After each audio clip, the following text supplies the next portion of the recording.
Now, it's The Law Show on CL 650. A comprehensive look at everything you need to know about the law.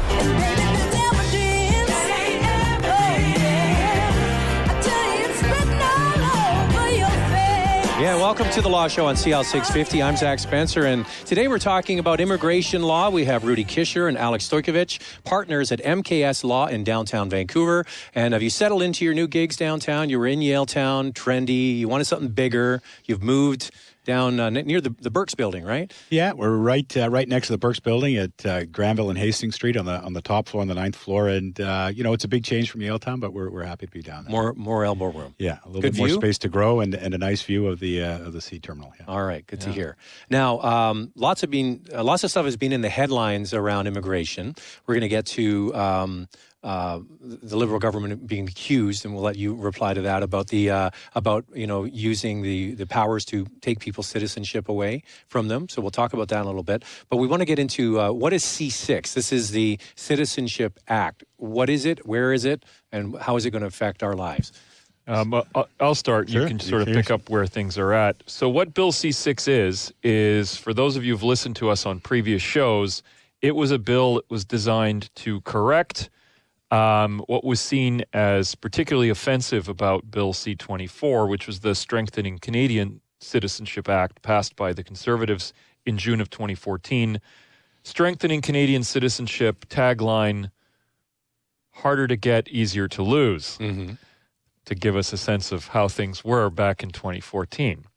Bill C-6 was a legislative package that was promised during the election campaign and was designed to eliminate the most egregious things about the Strengthening Canadian Citizenship Act, including eliminating the revocation provisions for people convicted of terrorism offenses either in Canada or overseas. And that's where Trudeau says a Canadian is a Canadian. Right. So that was the main focus of Bill C-6. However, they also did other things that are important for processing purposes. They changed the number of days you need to be in Canada. They changed the age that you have to take citizenship tests, lowering the bar for the exemption for age from 64 to 55, where it used to be for both language testing and for citizenship testing.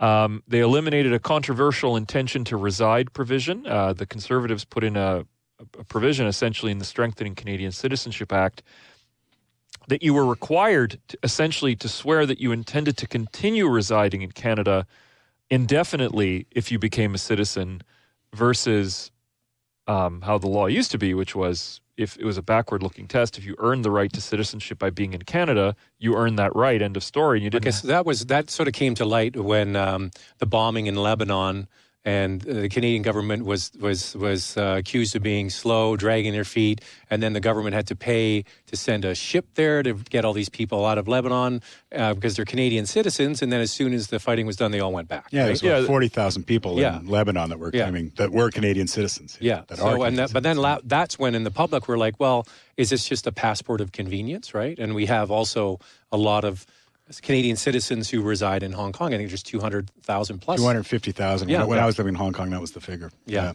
So, I mean, that was the argument, right? That it was, are these just passports of convenience? Well, there were a lot of other legislative changes that addressed that also. But that was part of a series of events that caused the then Conservative government to look at a number of different measures to restrict citizenship in those situations. The incident you're referring to is the Israel-Hezbollah conflict in 2006. What happened as a result of that, one, legislative changes that eliminated second-generation born-abroad citizenship. So in Canada, it's only the first generation born abroad that automatically gets citizenship. The second generation does not, unless they're stateless. So one step they took because of that incident that you're referring to was to limit how far you can pass Canadian citizenship on through descent. So that was one significant change. So I'm Canadian. I live in Japan, for example, and the child is born there, now a Canadian. Yes. But their children would not be. Unless they were born in Canada or unless that person returned to reside in Canada. Right. Okay. So, I mean, those were some of a number of very significant changes that were pre the Strengthening Canadian Citizenship Act. And none of those were particularly controversial. What was controversial, though, was were the provisions relating to dual citizens being subject to having their citizenship removed if they were convicted of treason, sedition, or terrorist offenses either in Canada or abroad. So, and that's where the Canadian is a Canadian because there was an example of one person who was accused of terrorist activities and they were sent where? I'm trying to remember. Well, there was one person convicted under that legislation, who was convicted of terrorism legislation in Canada, who they stripped of citizenship. Just one. It only happened in one instance because this is a relatively new bill. It was passed in June of 2014. He hasn't been sent anywhere because I think he's still serving his time. Still, he's serving his time, so he hasn't been sent anywhere. But he would be sent back to wherever his family is originally from. Right? That's right. Yeah. So I think in his case it was Afghanistan, if I'm not mistaken. But either Pakistan or Afghanistan. In the instance, though, of the bill itself and how the bill manifested, the sort of more stark provision, though, was that really this applied to a huge host of people that it was probably not intended to. Essentially everybody who had a claim on a second citizenship, which in Canada is, millions and millions of people, were subject to having their citizenship stripped if they were convicted of terrorism abroad. So give me an example of that. Well, how about Mohammed Fahmy, the journalist for Al Jazeera? Right. I believe I have his name right. Yeah. He was convicted in Egypt of a terrorist offense. Now, by all accounts, that terrorist offense is nonsense. It's trumped up. But he was convicted of it, and had the Canadian government decided to enforce the law as it then was, they could have stripped him of citizenship. They chose not to, but the problem that we in the Canadian Bar Association and as lawyers generally think is, how can you leave the government with that power? It shouldn't be up to the government. It just shouldn't be done. Because our idea of terrorism may be one thing, but other countries have different definitions. Simple as that.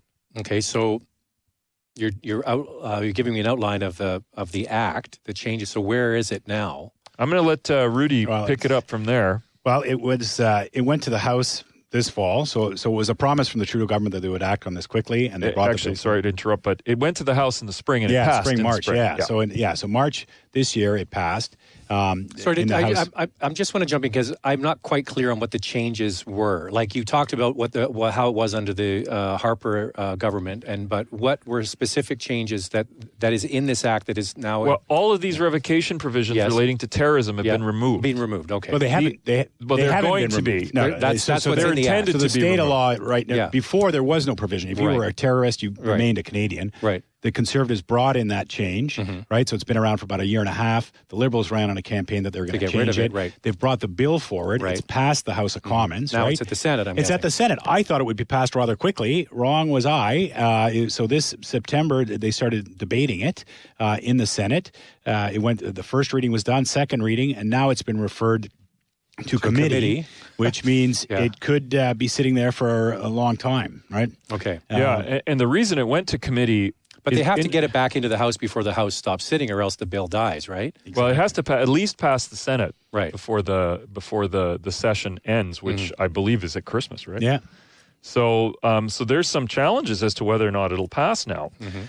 Part of what made the news this week and why this is has gotten so much press, is that at the same time there's a class action lawsuit against the revocation changes. Class action lawsuit. That's probably an inaccurate statement. There's a judicial review of a revocation proceeding that has resulted in everyone who's had this revocation occur against them under the new act. That's a different provision, though. It's not the terrorism, but misrepresentation. It's the procedure. One of the things that the Strengthening Canadian Citizenship Act did is it greatly changed how revocation works generally, and that is being kept by Bill C-6. There's no alteration of that at all. So give me an example of that. How you could be... Well, the senator who's found herself in trouble is exactly the person who could get caught by that. So an application is filled out not by her, but by her mother, right? Saying that where is she born? She's an Afghani national, says she's born in Afghanistan. But she was actually born in Pakistan. Iran in her case. Oh, sorry, Iran. Yeah, so she's actually born in Iran.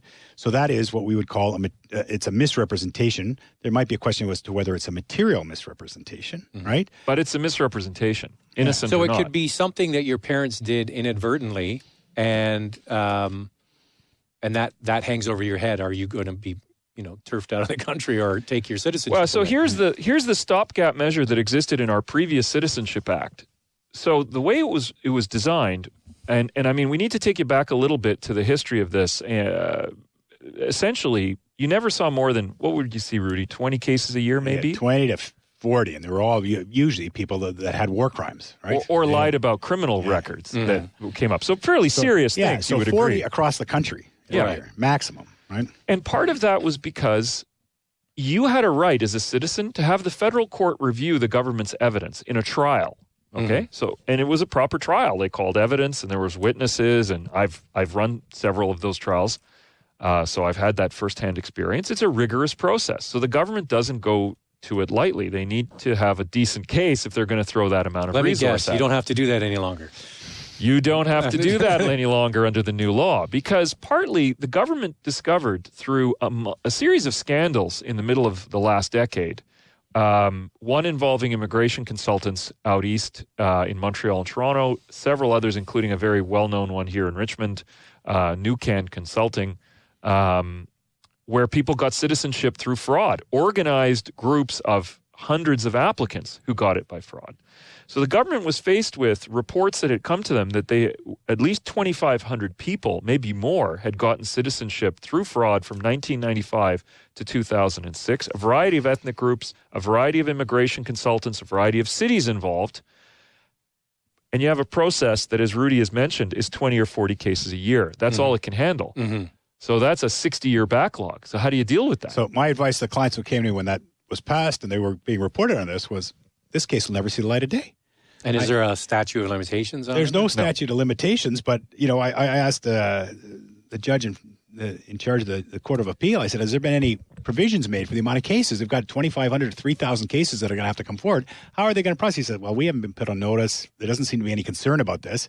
Little did I know the government was planning on taking away your rights to actually be heard at the federal court. So what the government did as part of the Strengthening Canadian Citizenship Act, C-24, is they basically eliminated the federal court provision, essentially, in 90% of cases. And now there's an administrative proceeding which is in writing, much like a customs complaint is handled in writing. If you appeal a customs action against you, there is sort of an amorphous provision for a hearing that's never been done. It's all done in Ottawa behind closed doors. And there's no way to appeal that either, right? There's no way to appeal that either. So this was challenged on constitutional grounds.